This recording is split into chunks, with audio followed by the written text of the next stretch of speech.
भोला एक बहुत ही गरीब मजदूर था। उसकी एक बेटी थी जिसका नाम नेहा था। वह एक सरकारी स्कूल में पढ़ने के लिए जाती थी।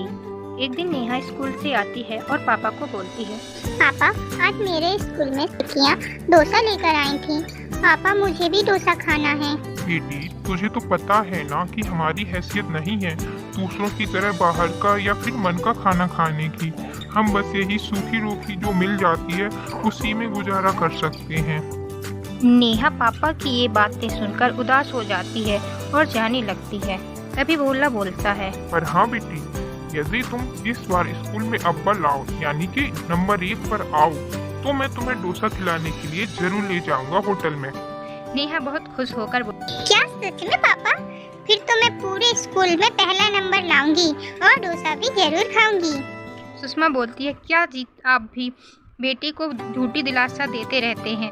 जो वादा पूरा नहीं कर सकते हैं वो वादा करते ही क्यों हैं? अरे नहीं, तुम चिंता मत करो। मैंने कुछ पैसे बचा कर रखे हैं और कुछ पैसे हम खर्च में कटौती करके जोड़ लेंगे, पर बेटी की ये इच्छा तो जरूर पूरी करेंगे। नेहा मन लगाकर पढ़ाई करती है। कुछ दिनों बाद उसका रिजल्ट आता है और वह खुशी खुशी घर आती है। पापा उसको देखकर, क्या बात है, आज तुम बड़ी खुश लग रही है। स्कूल में नंबर 1 आई है क्या? पूरे स्कूल में नंबर 1 पर आई हूँ मैं। आपको याद है ना, आपने मुझसे क्या वादा किया था? मुझे सब याद है, और आज तेरा बर्थडे भी तो है, तो फिर चलो चलते हैं तेरा मनपसंद डोसा खाने। दोनों होटल जाते हैं। भोला वेटर से, भाई साहब जरा मुझे मेन्यू कार्ड दिखाइए तो। जी ये लीजिए। भोला मेन्यू कार्ड में डोसा का दाम 150 रुपए देकर चौंक जाता है क्योंकि उसके पास सिर्फ 200 रुपए ही थे। वह वेटर से बोलता है, भाई साहब जरा मेरी बेटी को एक डोसा और उसके साथ चटनी वगैरह दीजिए। वेटर, ठीक है सर। वहीं बैठा एक व्यक्ति ये सब देख रहा था। तभी वेटर, ये लीजिए सर आपका डोसा। नेहा, ये क्या पापा, सिर्फ एक ही डोसा? आप नहीं खाएंगे क्या?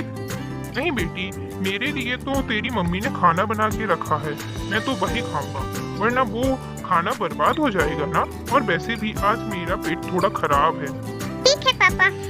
वहाँ बैठा व्यक्ति ये देखकर भावुक हो जाता है और सोचता है कि धन्य है ऐसा बाप अपनी बेटी की इच्छा पूरी करने के लिए खुद भूखा रह रहा है। वह होटल के काउंटर पर जाता है और मैनेजर साहब से बोलता है, ये लीजिए पैसे, और वो लोग जो 3 नंबर टेबल पर बैठे हैं उनको एक डोसा मेरी तरफ से दीजिए, और यदि वो कुछ बोले तो कहना ये होटल की तरफ से है। मैनेजर सर, वो सब तो ठीक है, पर आप मुझे बताइए कि आखिर बात क्या है। वे मैनेजर को सारी बात बताते हैं। सर ये लीजिए आपके पैसे एंड आप निश्चिंत हो जाइए। हम होटल की तरफ से इस बिटिया का जन्मदिन बड़े धूमधाम से मनाएंगे। वेटर उनके पास एक डोसा लेकर पहुंचता है। अरे भाई साहब, ये डोसा हमने नहीं मंगाया, मुझे लगता है आपसे कोई गलती हो गई है। ये हमारे होटल की ओर से आपके लिए ट्रीट है। सर यदि ऐसी बात है तो क्या आप ये मुझे पैक करके दे सकते हैं? मैं अपनी बीवी के साथ बांटकर आधा आधा खाऊंगा। सर ये हमारे होटल की ओर से, आप ये मजे से खाइए और आपको कोई भी पैसे नहीं देने पड़ेंगे। सर हमने आपके घर के लिए भी कुछ पैक करे हैं, आप तो मजे से खाइए और एंजॉय कीजिए। दोनों बड़ी खुशी के साथ मजे से डोसा खाते हैं।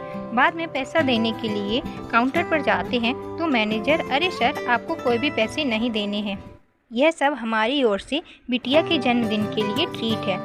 और फिर वह स्कूल में नंबर 1 भी तो आई है, और ये लीजिए मिठाई एंड कुछ खाना आपके घर के लिए भी पैक करवाया है, ये भी ले जाइए। आपका बहुत बहुत धन्यवाद मैनेजर साहब। वो दोनों हाथ में सामान लिए घर पहुंचते हैं तो भोला की बीवी, अरे ये सब क्या है और इसके लिए पैसे कहाँ से आए? वो दोनों सुषमा को सारी बात बताते हैं। सुषमा, हमारी बेटी तो बहुत ही भाग्यशाली है, वो जो भी चाहती है उसे वो कहीं ना कहीं से मिल ही जाता है। अब देख लीजिए, उसकी इच्छा थी कि वह बड़े धूमधाम से उसका बर्थडे मनाए और आज वो भी हो गया।